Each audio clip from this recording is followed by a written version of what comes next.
Hi, and welcome to SRD, and I'm Scott, and this is Ryan. And today we're going to talk about something a little taboo, a little forbidden at the table, depending on who you ask. We're talking about fudging dice and the DM cheating. Coming up after this.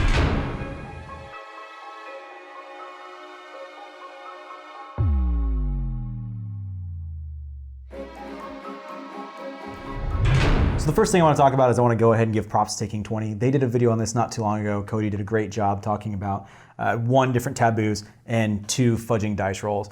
And we're not going to necessarily take from that, but we're just going to kind of toss our own opinion on it. And it really has more to do with what we read today in the forums. So on Reddit today, I read where a GM had a NPC that was a god tier NPC that was part of his story. And his players come in. They were tracking this NPC for quite a while. They found the NPC and then proceeded to beat the living crap out of it. Unfortunately, the DM did not have it in his game design at this time for this NPC to either be caught or to be killed. So what happened was some actions were taken that were wrong. Some numbers may have been fudged. At the end of it, the players weren't happy. If I'm not mistaken, one player left mid-game, and they called the session. So we want to talk about how do you fudge the numbers, but not only that, is it correct and when you should do it? So specifically in this story, from my recollection, is that someone had hit that NPC at AC 21? 16. They had made a hit at 16. 16, yeah. Had done a chunk of damage to it. The next player went and did a called shot and rolled higher than the 16. I believe it was a 19 and a 24. And then the DM proceeded to tell him that he missed. Gotcha, and that's when the argument ensued. Yeah. All right, so the first thing that I want to say is that sometimes you're going to fudge dice as a DM. I know that players don't necessarily want to hear that. I understand where that particular GM is coming from, but he did it all wrong. In that particular situation, if I wanted to keep that NPC alive, what I would have done is not fudge the attack roll. Let the attack roll go because they already know the number. Once they know the number, you can't change it anymore unless you give them an in-game reason for doing so. And this person did not. Nope. Yeah. So what you do on the back end is if you want that NPC to survive is you pad the hit points. So let's pretend that, and I actually do this, I don't want to say a lot, but I do it on occasion to where I have planned out a combat session for that day. And let's say it's a young dragon or something like that, and it's got 300 hit points, and you think that's going to be, it's going to take them a while to get through this. Well, what happens? Your optimized player comes up, and the other guy, and they bash the thing down by like 290 hit points in the first turn. Yes, they blew through all the resources, and yes, they're kind of down to whatever. But the problem is that you have now taken this creature that was supposed to be in your story a big deal. And the system, whatever the system it may be, but let's pretend this is Dungeons & Dragons, because the CR or the challenge rating at the time really wasn't done correctly. And that may be your fault, that may be the system's fault. I know that 5th edition does have some issues when it comes to the math there. If you were taking this mythical creature, this thing that has a big portion of your world, and your players are mowing through it in a round or two, you're doing that a disservice. And we're going to talk about a couple different reasons why a GM should fudge rolls and why they shouldn't fudge rolls. The first one for me is pacing.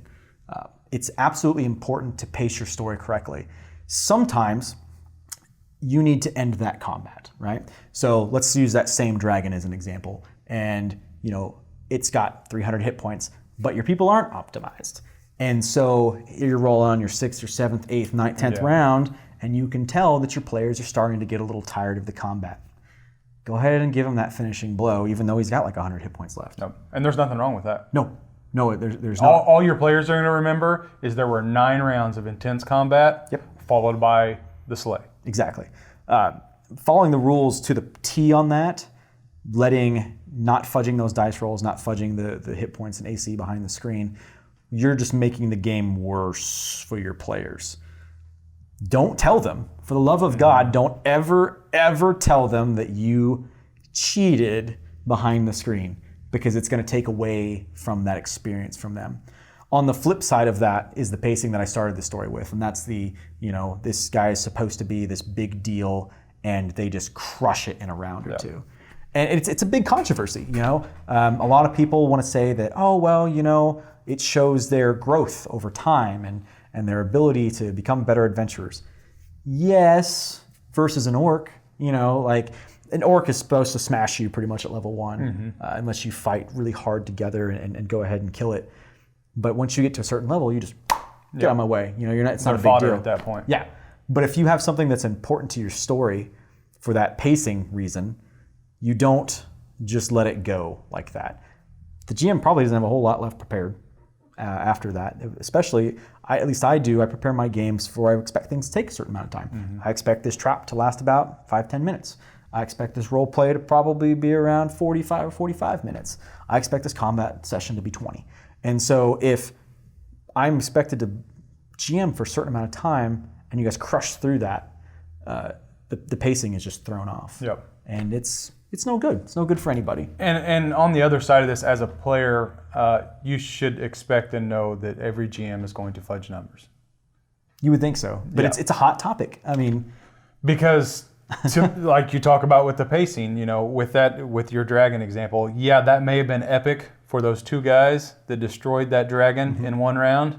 But for me, the lone healer sitting in the back, I've done nothing an entire encounter. Yeah. That was not an epic encounter for me. That was me sitting there watching 2 guys beat on something. I didn't blow any healing. I didn't, none of that. You never thought of it. Yeah. As a player, or as the GM, you should create something for the entire party.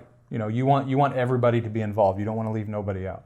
So as a player, you're looking at a GM fudging the numbers.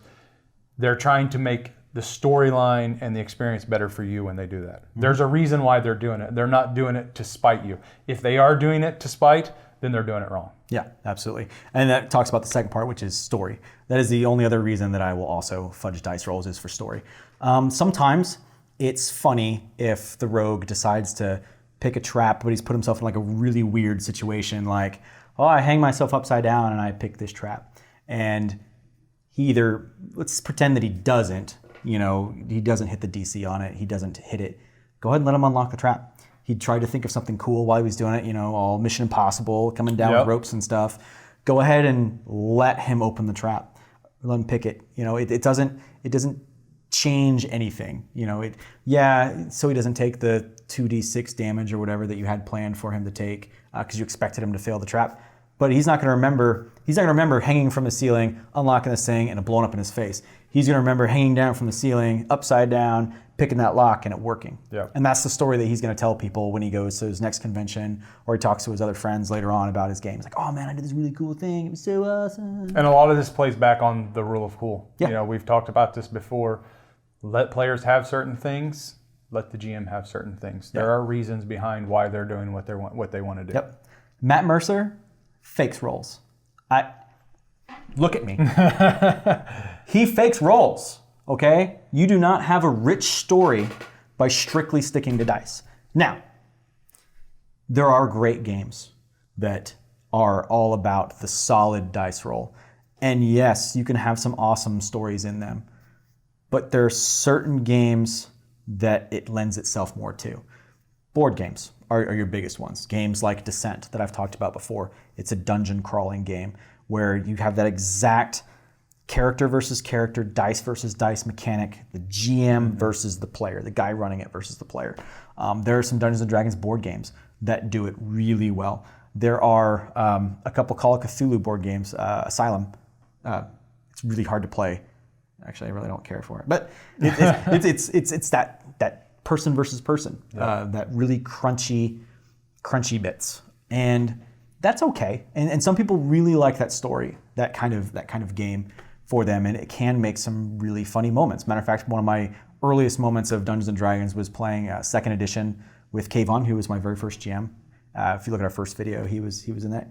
And I was a rogue, and I thought I was stealthing, and I was not. And I got arrested and thrown in jail and tossed out naked and lost an arm, and all kinds of crazy stuff happened because of the dice roll. And that's okay, right? Because that was actually brought up in that post that someone had talked about. They had stealth for a 20.